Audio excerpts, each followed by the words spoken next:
What is up, gamers? Welcome back to another episode of Get Game Smart. I am Steve, and today we're going to be looking at a very exciting Yasuo NightBringer carry build that's popped up on the ladder since the latest patch has gone live. Sorry it's been a few days since I haven't posted a video, but yeah, I've really been pouring myself into the latest patch so that I can give you guys some great informative gameplay. So let's get to it. Friendly reminder that if you guys have been enjoying these videos, to please leave a like and hit the subscribe button. It helps tremendously, and you can always change your mind. Let's get into the video. So patch 11.10 brought some Dragonslayer buffs, and as a result we're seeing a couple new Dragonslayer compositions popping up on the ladder. And the one I'm going to be showing you guys today is actually the Dragonslayer NightBringer Yasuo Carry, which also runs 3 Skirmisher, as well as 2 Mystic and 2 Legionnaire at level 8. So it's really quite strong, and yeah, it's a reroll build that focuses on a 3-cost carry. So this is a little bit different than the typical builds, which are either like Hellions or Renewer 1-cost rerolls that we were familiar with earlier in the set, as well as it's different from the traditional 4-cost carries, which you don't typically go for the 3-star of. So it adds a lot of flavor, and it's been a lot of fun to play, honestly, so that's why I wanted to bring the video. It's also been performing quite well with a place rate below 4.5. It's a place rate of 4.21 as of this video, with a pretty low play rate, so it's relatively uncontested, but it's got a very strong top 4 rate of 55%. In terms of how we're going to be playing the composition, it's all about having this Yasuo as our primary carry, and we are going to be looking to itemize him with a Runan's Hurricane, an RFC or Rapid Fire Cannon, and Jewel the Gauntlet. The next priority of items is actually going to be for our Pantheon, getting him a Redemption, but the secondary carry is in fact the Mordekaiser. So let's get into how we can play this comp. As far as when you want to play this build, like any other composition in TFT, obviously it's best when you have the perfect items for the build, but other than that, it also really helps if you can get a strong early board that you can play before you can get your Yasuo and your Skirmisher composition all in. So I would say like the best sign for when you should play this is when you high roll a Skirmisher, such as a Lee Sin like I did out of an Orb, or a Pantheon. That would definitely, or a Yasuo itself. Or any time that you see multiple early bows, because you do in fact need 3 bows, and they're pretty much non-negotiable in order to have the ideal items that you need. Regardless, I think you can either go with the line of win streaking early with a Skirmisher board. For example, in the example video here, I've got early Skirmishers plus a 2-star plus an early Redemption Slam. That's a very strong board that I'm quite comfortable I'll be able to win streak with. If I wasn't able to do this, I would perhaps go for a lost streak method so that I could guarantee carousel priority until I could put my Skirmishers in and make sure that I at least had perfect items. As far as piloting the composition goes into the mid-game and what kind of leveling patterns you're going to go with, obviously that's going to depend on whether you're win streaking or loss streaking. Our strong Skirmisher board was able to win streak us through to Krugs, so that combined with the fact that we actually have 6 Skirmishers here really early means that we're going to push up to level 6 at 3-1. Typically you want to go to 6 at 3-2, and that's just because it's a good interval for leveling. It's a bit cheaper to level on 3-2. Yeah, we actually wait until, yeah, no, we went to level 6 at 3-1. You usually want to wait until 3-2, but again, if you're win streaking, definitely feel free to go to level 6 at 3-1.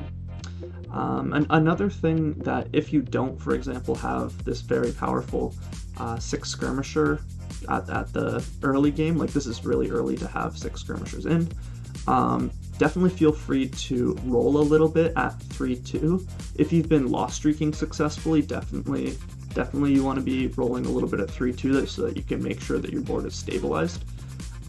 Because you're like including a lot of 3-cost carries in this comp, there's a really good chance you're going to hit something at level 6 and we really want to be able to stabilize in order to go to level 8 so that we can slow roll at level 8. Here we are at the Merkwolf, so stage 3-7, and we're finally have enough of our core units that we're going to break away from our 6 Skirmisher crutch that we've sort of been using throughout the early and mid game. It was sort of falling off because we hadn't hit Jacks yet and our items weren't as good for Skirmishers. So now we actually get to get a taste of what the composition is going to look like, and yeah, how it's going to be a bit stronger than the typical Skirmisher build, that is, at least until you have the Jacks coming online. Whether or not I think this build is better than 6 Skirmishers, I'm not sure yet. But as someone that's played a lot of 6 Skirmishers, I definitely enjoy the variety, and I think with the Skirmisher buff, Skirmishers are going to be a lot more contested, so there's going to be a lot lower chance of seeing 3-star Jacks, for example, which was sort of your win condition when you were playing uncontested Skirmishers before. But for those of you that haven't, definitely go check out my Skirmishers guide. It is jam-packed with lots of good information that is all still relevant. The build is as strong, it's stronger than ever actually, in fact, and the items and all of the tactical feedback I have in the guide is still relevant with the latest patch, so definitely go check that out if you haven't. So unless you're really win streaking hard, you'll want to go to level 7 at 4-1, which is standard, and feel free to roll here a little bit as well. I wouldn't roll too aggressively, but take stock of the lobby, and if it's quite aggressive, definitely feel free to roll and try and 2-star a couple of units. Try and keep above 20 or 30 gold though, depending on the aggression levels of the lobby, because we do want to push to 8 as quickly as possible and as economically efficiently as possible, because we want to do the majority of our rolling at level 8, because that is going to give us the highest chance of 3-starring our multiple 3 costs. In the example game here, we were quite fortunate. Didn't have to roll at all at level 6, and we rolled just a little bit at level 7, which let us complete our board by finding our Mordekaiser and seeing the 4 Dragonslayer come online as well. So we know at this point that we are quite stable, and so we're just econing up until we go to 8 at 5-1, at which point we will start slow rolling for our 3-stars. So let's talk positioning. Up on the screen is an example of what your board should look like ideally at level 8. So this is sort of the full build and what you'll look like while you are in the process of re-rolling for your 3-starred 3 costs. So the reason that RFC is so important is so that we can position our Yasuo where he is. Let's start with the front line though. So in the front line, we've got our 3 Skirmishers along with our Morgana. So our Skirmishers obviously are pretty tanky and have a shield early on. The Pantheon is on the end of the column to provide as much area of effect reduction as they can, and the Lee Sin is on the other end of the column so that he can get as many stuns off as he can. Morgana's in between because hopefully they are going to be able to absorb damage but still get the cast on. We don't typically get the Guardian Angel on the Morgana, so we don't want her to die before she casts. And the Trundle I typically want in front of my Yasuo because he's going to be shredding priority tank targets. Other than that, so we've basically got our Skirmishers plus Morgana as our front line. On the second row, or the second line I guess, we've got our 2 carries of the composition. So this is going to be Yasuo as well as Mordekaiser. So we want Mordekaiser to definitely be able to walk up right next to the Pantheon, still be benefiting from the damage reduction as well as basically not taking the early initial aggression. So, and benefiting from the redemption, of course, that you should have on Pantheon as well. Versus the Yasuo, who we want stacked right behind the Pantheon for maximum damage reduction, basically. It's really, this is really the crux of it, that this Pantheon and Yasuo are the 2 that do a ton of the work. Like, we've been looking for another bro or friend for Yasuo to rein back to earlier sets when Yasuo was a carry. But Pantheon is his protector, who's going to really allow him to do a lot of the work. And of course, we've got the Diana on the same side as the Yasuo, because this setup is of course assuming that the enemy carry is, or the primary damage dealers on the left side of the board. So the Diana would bring that towards the Yasuo, and of course the opposite is also true. We would just flip this whole board if our positioning was on the right.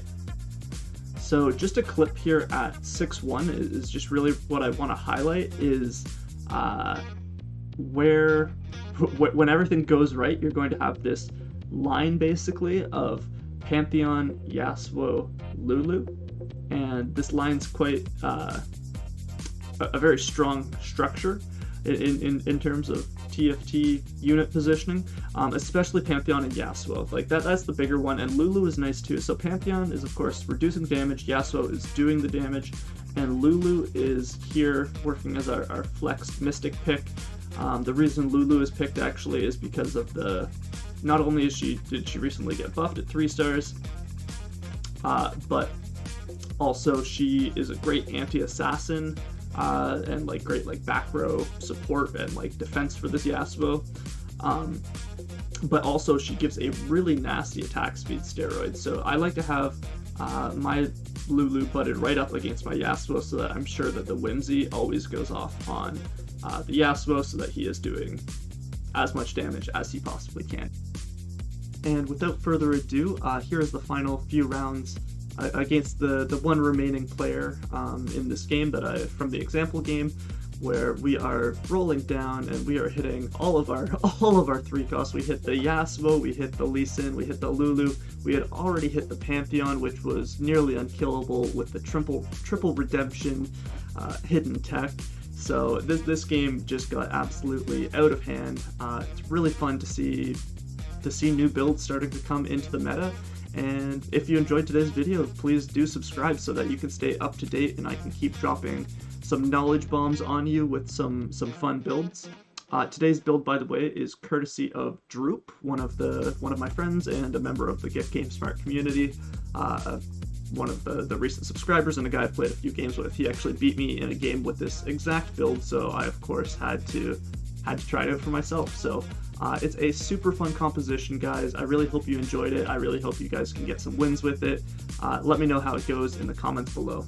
Cheers.